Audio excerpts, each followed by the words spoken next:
The latest Pompey news, updates every day from the Pompey Sound news desk. The rumour that Pompey are considering talks with free agent striker Patrick Bamford isn't diminishing, despite denials all round, and an absence of any concrete evidence. The 32-year-old, who has played over 100 games in the Premier League and 200 games in the Championship, appears to many observers an ideal standby number 9 in the event of Colby Bishop being unavailable or in need of a rest. Bamford's signature, according to gossip, is also being courted by Wrexham and Middlesbrough. One big sticking point for all his potential future employers could be his all-round fitness and his reputation for being prone to injury. The Portsmouth News claims to have the inside track on the story and are publishing the adamant assertion that Pompey are not considering a move for him. It's a nice one to think about, though, isn't it? Because he's a class player and he's scored some fantastic goals in his career. We can all, almost as we picture him, hear the Match of the Day theme music playing because his goals were headline goals often. He's 32, which is no great age in the modern game. He would cost an awful lot of money in terms of wages. Even if he is on a free transfer, he's going to be expecting to line his pockets a little bit with the move. But on the plus side of it, he could be the perfect standby for Colby Bishop, who deserves a rest from time to time, who may require a rest from time to time, who may, of course, pick up the odd injury. He tends to be not injury prone, just serious condition prone, or at least on one occasion a serious condition befell him, from which he has made a complete recovery, thank goodness. But he's not somebody who appears to pick up knocks, pick up hamstrings, pick up cruciates, touch wood. I'm touching as much wood as I can find in a radio studio. Bamford would be a flattering standby to have behind Colby Bishop, waiting for his moment to perhaps come on in the 72nd minute when Pompey are 3 up and Bishop's got his goal, and give Bamford a run out. So he's not going to tax himself if he is injury prone or his fitness is in any doubt. We probably wouldn't tax him. So actually, it could be a marriage made in heaven, except for the sticking point of the wages that he might be demanding. And since Wrexham have ridiculously deep Hollywood pockets, and Middlesbrough are owned by one of the richest Britons in the country, there's every possibility that they're going to be able to afford him more easily than we will. However, it was a nice rumour while it lasted. Football League World are casting a wry eye in the direction of Shepherd's Bush, saying this: Portsmouth winger Yang Min-hyuk has been flying high so far this season, with QPR looking on, wishing they were reaping the rewards from their former man. Portsmouth have got off to a decent start to their 2025-26 Championship campaign, by currently sitting in 14th place with 12 points on the board.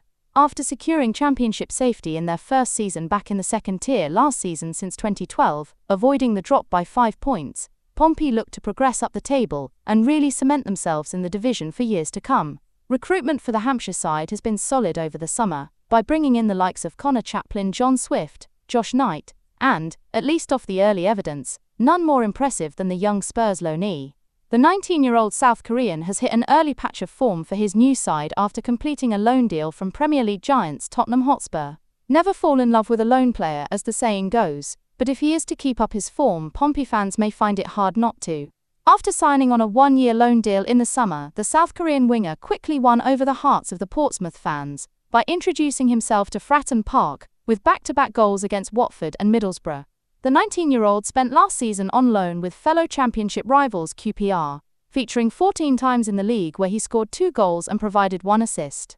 During his time with the Hoops, fans saw glimpses of his raw ability and desire to beat his man in 1v1 situations. However, in terms of goal contributions, they were few and far between for the youngster. Fast forward to this season, and with only 4 games played for Portsmouth, he has already equalled that tally, stepping up to deliver in the absence of star winger Josh Murphy. I think it's fair to say Pompey fans didn't know what they were getting with Yang until we got him. I think there were plenty of us who suspected that perhaps if he wasn't good enough for QPR, or he didn't fancy life at QPR, it's on that score, it's hard to understand how a round trip of 120 miles, if he's travelling from his London base to Pompey every day, or relocating completely down to the south coast. Don't know what his situation is, and that's his business, of course. But it had a few heads scratching. Why have we got him? What's the big deal here? Well, now we know. Because he does the lot, doesn't he? As it said in that piece. And most important of all, I suppose, he scores goals. But on top of that, he takes men on, and we love that, don't we? He's got a turn, and he's got that acceleration. The first 3 or 4 strides he takes, he's away. He's seriously quick. I'd like to see a road race not a road race, a sprint race between him and Josh Murphy. Now, that would be interesting, wouldn't it? I mean, where's your money there? If you go back a few months, we found out that one website was publishing a story saying that Josh Murphy was one of the fastest 10 footballers in the world, with Kylian Mbappe obviously the number 1. So Josh is quick, that's for sure, and it's speed over a couple or 3 strides that's so important for a player who wants to get past a man, for a player who wants to dribble, and he's got that. But he's got other things as well. He's a great striker of the ball first time, because his 2 home goals were exactly that. And he also seems to have some kind of effect on the team, judged by the fact that everybody notices that even though he's not the biggest man on the pitch, he'll stand up to anybody. Don't kick me, mate, he says in Korean. Apparently his English is coming along. But if QPR are envious, then we like that, don't we? So we got Dazelle off them, and he's turned out to be a real find. And now we've got Yang. QPR reserves are doing really well down on the south coast. The International Players Union have slammed the workload expectancy of clubs and country on players in a report entitled, How Not to Treat a Human. The numbers are staggering. Australian keeper Matthew Ryan racked up over 100,000 miles of travel last season, while 40-year-old Luka Modric somehow played more games than anyone else in world football. These are just 2 of the alarming findings from FIFPro's latest report on player welfare. The International Players Union didn't mince words about the toll on players, especially those involved in the FIFA Club World Cup last summer. Many didn't get proper rest between seasons, let alone adequate pre-season preparation.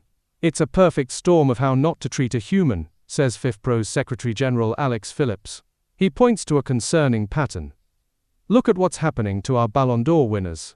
Rodri missed nearly a whole season with injury last year, and now Dembele's out with muscle problems. When will club owners realize this isn't just bad for players, it's bad for business? The report digs into 7 key areas, from the jam-packed calendar to grueling international travel schedules. Some findings are eye-opening. Modric, at age 40, played an exhausting 76 games for Real Madrid and Croatia.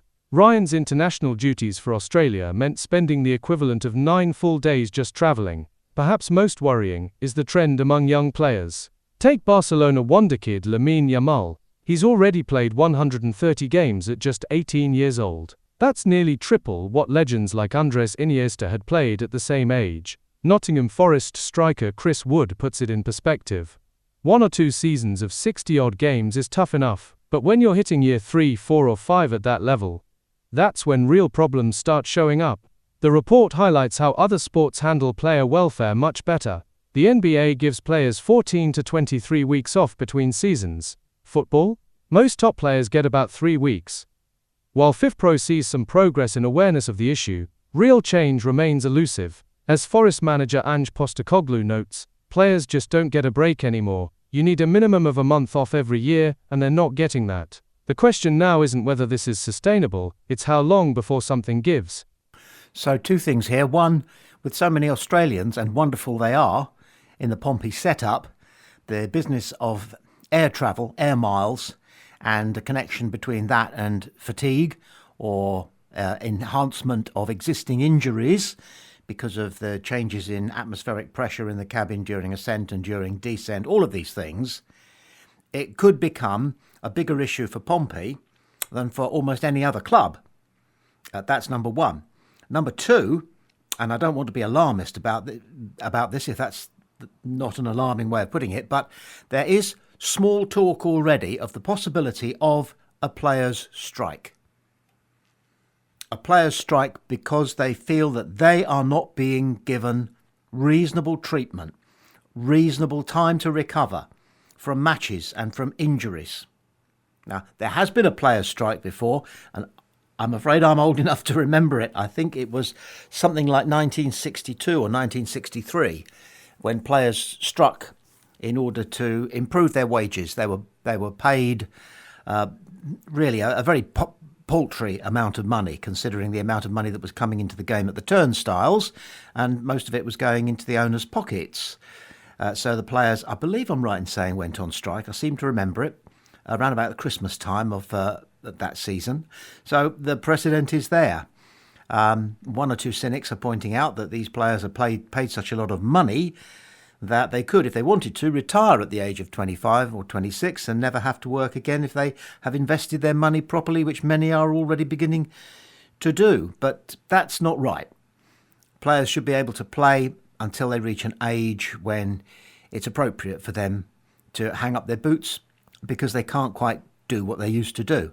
They shouldn't be thinking about retiring because of the danger of suffering an injury, which means that they're going to be semi-incapacitated or even incapacitated for the rest of their days. That's wrong.